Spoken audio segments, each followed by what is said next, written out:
നമസ്കാരം. Indian cricket ടീമിന്റെ മുഖ്യ പരിശീലക സ്ഥാനത്ത് നിന്ന് ഗൗതം ഗംഭീർ പടിയിറങ്ങിയേക്കുമെന്നുള്ള ശക്തമായ വാർത്തകളാണ് വന്നുകൊണ്ടിരിക്കുന്നത്. ഇതിനായുള്ള തിടുക്കപ്പെട്ട നീക്കത്തിലേക്ക് BCCI കടന്നിരിക്കുകയാണെന്നും റിപ്പോർട്ടുകൾ വരുന്നുണ്ട്.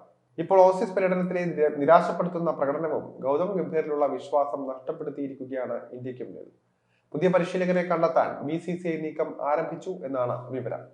BCCI വൃത്തങ്ങൾ VVS ലക്ഷ്മണുമായി ചർച്ച നടത്തിയിട്ടുണ്ട് എന്നാണ് അറിയാൻ കഴിയുന്നത്. നിലവിൽ ദേശീയ ക്രിക്കറ്റ് അക്കാദമിയുടെ തലവനാണ് ലക്ഷ്മൺ. അദ്ദേഹത്തെ 3 ഫോർമാറ്റിലും പരിശീലകനാക്കാനുള്ള നീക്കത്തിലാണ് BCCI ഉള്ളത്. നേരത്തെ ഇക്കാര്യത്തിൽ അനുകൂല നിലപാടെടുക്കാതിരുന്ന ലക്ഷ്മൺ ഇപ്പോൾ താല്പര്യം അറിയിച്ചിട്ടുണ്ട് എന്നാണ് വിവരം. ഇത് ഇന്ത്യൻ ടീമിന്റെ സമ്മർദ്ദവും ഉണ്ട് എന്ന കാര്യം ഓർക്കേണ്ടതുണ്ട്. ഓസീസ് പരമ്പരയ്ക്ക് പിന്നാലെ തന്നെ പുതിയ മാറ്റം പ്രതീക്ഷിക്കാം. IPL പരിശീലക റോളിൽ മികച്ച പ്രകടനം നടത്തിയ താരങ്ങളിൽ ഒരാളാണ് ഗൗതം ഗംഭീർ. എന്നാൽ ഗൗതം ഗംഭീറിനെ ഇന്ത്യയുടെ പരിശീലകനാക്കാൻ BCCIക്ക് പദ്ധതികളില്ലായിരുന്നു എന്നാണ് BCCI വൃത്തങ്ങൾ തന്നെ അറിയിക്കുന്നത്.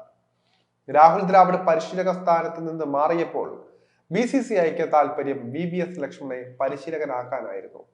3 ഫോർമാറ്റിലേക്കും ലക്ഷ്മണനെ തന്നെയാണ് BCCI കണ്ടിരുന്നത്. എന്നാൽ ആ സമയത്ത് ദേശീയ ക്രിക്കറ്റ് അക്കാദമി തലപ്പത്ത് തുടരാനായിരുന്നു ലക്ഷ്മൺ താല്പര്യം കാട്ടിയത്. അതുകൊണ്ട് തന്നെ ആ സമയത്ത് പരിശീലക സ്ഥാനത്തേക്ക് പരിഗണിക്കാൻ മികച്ച ഇന്ത്യൻ പരിശീലകരുടെ അഭാവവും ഉണ്ടായി. ഇതുകൊണ്ടാണ് പെട്ടെന്ന് ഗൗതം ഗംഭീറിനെ പരിശീലകനാക്കാൻ BCCI തയ്യാറായത്. ഗംഭീറിന് പരീക്ഷണാടിസ്ഥാനത്തിൽ പരിശീലന സ്ഥാനം നൽകുക എന്നതായിരുന്നു BCCIയുടെ പദ്ധതി എന്നാണ് ഈ രംഗത്തെ, അതായത് BCCI അടുത്ത് നിൽക്കുന്ന പേര് വെളിപ്പെടുത്താനാകാത്ത ഒരു വൃത്തം അറിയിച്ചിരിക്കുന്നത്. ഗൗതം ഗംഭീറിനേക്കാൾ സാങ്കേതിക മികവുള്ള താരമാണ് VVS ലക്ഷ്മൺ. കളിച്ചിരുന്ന കാലത്ത് ടെസ്റ്റിലാണ് കൂടുതൽ ശോഭിച്ചിരുന്നത്. വെല്ലുവിളി നിറഞ്ഞ സാഹചര്യങ്ങളിൽ തിളങ്ങാൻ പ്രത്യേക മികവുമുണ്ട് ലക്ഷ്മണന്. എന്നാൽ ഏകദിനത്തിൽ ലക്ഷ്മണന് മികച്ച റെക്കോർഡൊന്നും അവകാശപ്പെടാനില്ല.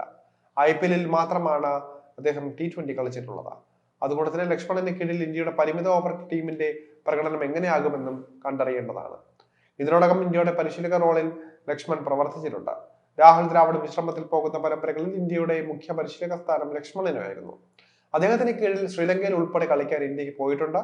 ഗൗതം ഗംഭീറിനേക്കാൾ സീനിയർ താരവും അനുഭവ സമ്പത്തുള്ള പരിശീലകനുമാണ് ലക്ഷ്മൺ. അതുകൊണ്ട് തന്നെ ലക്ഷ്മണന്റെ വരവ് ഇന്ത്യക്ക് പ്രതീക്ഷ നൽകുന്ന ഒരു കാര്യം തന്നെയാണ്. ഗൗതം ഗംഭീർ പരിശീലകനായ ശേഷമാണ് സഞ്ജു സാംസന് ഇന്ത്യൻ ടീമിൽ അർഹിച്ച ഒരു അവസരം ലഭിച്ചത്. വിക്കറ്റ് പോകുമോ എന്ന ഭയക്കാതെ കടന്നാക്രമിക്കാനുള്ള സ്വാതന്ത്ര്യം ഗംഭീർ സഞ്ജുവിന് നൽകിയിരുന്നു. ഓപ്പണറായി സഞ്ജു മിന്നിച്ചതിന് പിന്നിൽ ഗംഭീറിന്റെ ഈ പിന്തുണയും ഉണ്ടായിരുന്നു. എന്നാൽ ഗംഭീർ ഇന്ത്യയുടെ പരിശീലക സ്ഥാനം ഒഴിഞ്ഞാൽ സഞ്ജുവിന് ഈ ഒരു പിന്തുണ ലഭിച്ചേക്കില്ല. ക്ലാസിക് ബാറ്റർമാർക്ക് കൂടുതൽ പിന്തുണ നൽകുന്ന ലക്ഷ്മൺ സ്ഥിരതയ്ക്ക് പ്രാധാന്യവും നൽകുന്ന ഒരു താരമാണ്. അതുകൊണ്ട് തന്നെ സഞ്ജു ഉൾപ്പെടെയുള്ള പല യുവതാരങ്ങൾക്കും കാര്യങ്ങൾ അത്ര എളുപ്പമാകില്ല എന്ന കാര്യം ഉറപ്പാണ്. എന്തായാലും ഇന്ത്യൻ ടീമിൽ ചില വലിയ അഴിച്ചുപണികൾ തന്നെ ഉടൻ പ്രതീക്ഷിക്കാം.